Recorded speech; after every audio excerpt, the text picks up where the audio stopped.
በየቀኑ የምንጎበኛቸው ድረገጾች እንዴት ነው የሚሰሩት ብሎ አስቦ ያውቃል?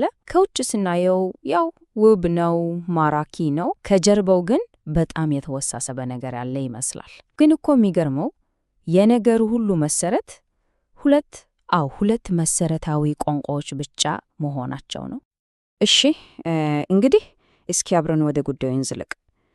በየቀኑ በስልካችን በኮምፒውተራችን ላይ የምናያቸው ድረገጾች እኮ ከምንም ተነስቶ ከባዶ ኮድ ተጀምሮ እንዴት ነው እንደዚህ ማራኪ ምስል ይዞ የሚቀርቡት?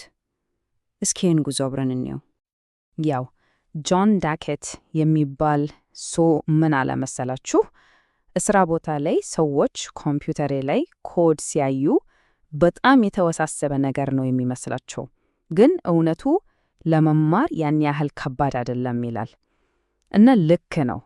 የድረገጽ ግንባታ እኮ በሚገርም ሁኔታ በሁለት ዋና ዋና ክፍሎች ነው የሚከፈለው። ግን ወደዛ ከመግባታችን በፊት እስኪ መጀመሪያ አንድ ነገር እኒ ድረገጽ ከሰርቨር ወደ እኛ ስክሪን የሚደርሰው እንዴት ነው?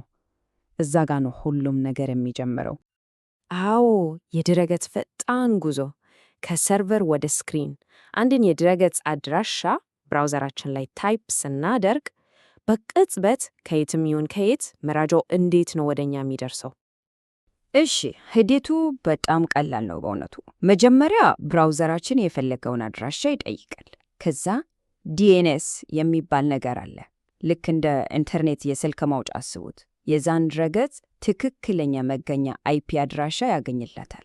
ከዚያ የድረገጹ ሰርቨር አስፈላጊ የሆኑትን ፋይሎች በሙሉ ወደ ብራውዘራችን ይልካል። በመጨረሻም ብራውዘራችን እነዛን ፋይሎች ተቀብሎ አቀናጅቶ በቃ የምናየውን ገጽ ይገነባል። እና አዎ ልክ ነው፣ እነዚህ ፋይሎች በዋናነት የተጻፉት በሁለት ቋንቋዎች ነው። እንግዲህ ወደ መጀመሪያው ቋንቋ ስንመጣ ይህ ልክ እንደ ግንባታ ፕላን ነው። የአንድ ቤት አጥንትና አወቃቀር ማለት ነው። እስሙም ኤችቲኤምኤል ይባላል። ኤችቲኤምኤል ማለት ሃይፐርቴክስት ማርክአፕ ላንጉዌጅ ማለት ነው። ዋና ስራው ምንድን ነው? ድረገጾችን መፍጠር ነው።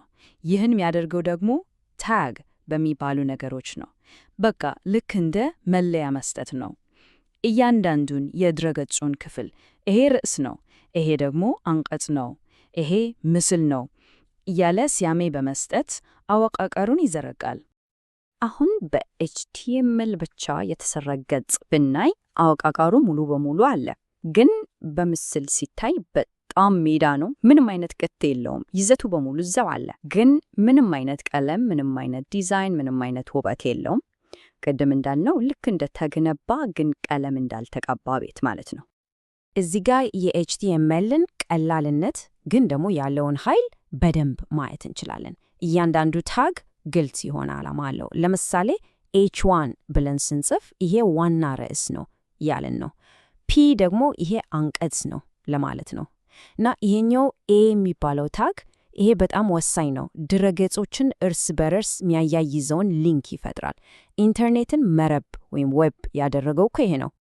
መረጃን ደግሞ በዝርዝር ማቅረብ ብንፈልግስ?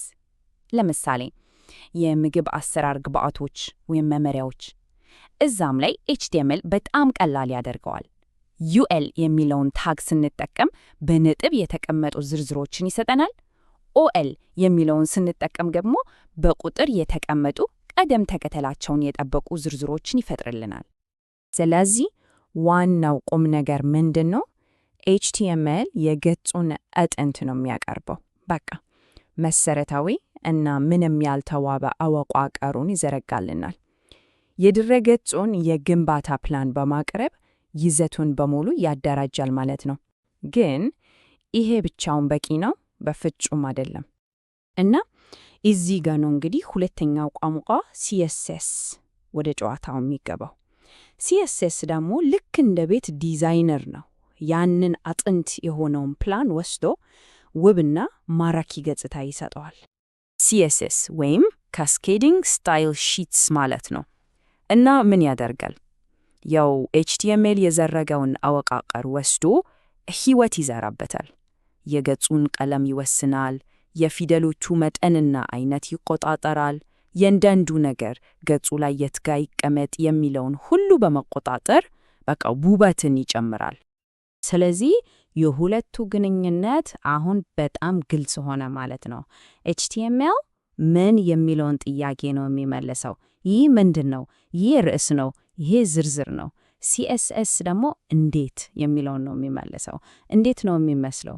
ርዕሱ ትልቅና ሰማያዊ ይሆን፣ ዝርዝሩ ደግሞ መሃል ላይ ይቀመጥ። እሺ፣ አሁን ደግሞ ፕላኑ ከዲዛይነሩ ጋር ሲገናኝ ምን እንደሚፈጠር እንይ። ሁለቱ ሲጣመሩ የሚፈጥሩትን አስደናቂ ለውጥ እስኪ በተግባር እንመልከት። እሺ፣ ይህንን የእንቁላል ፍርፍር አሰራር ገጽ እንመልከት። ይሄ በHTML ብቻ ነው የተጻፈው።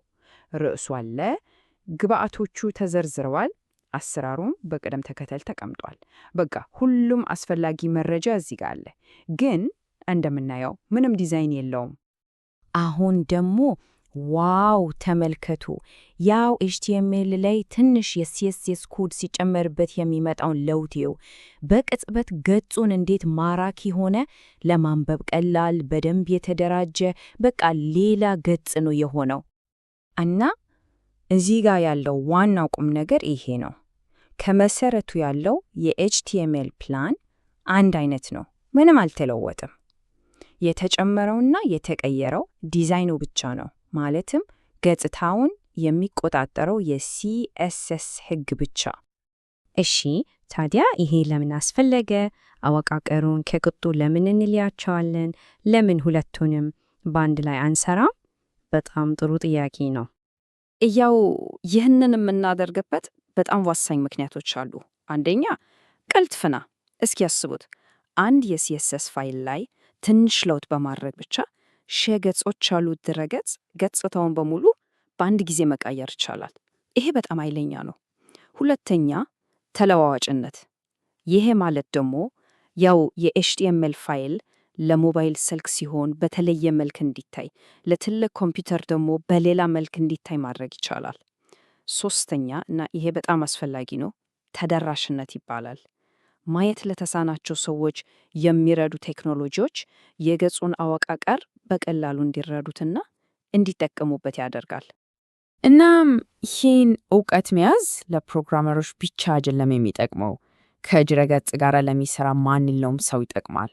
ዲዛይነሮች የበለጠ ማራኪ ገጾችን ይፈጥራሉ። የይዘት አዘጋጆች የተሻለ ይዘት ያቀርባሉ።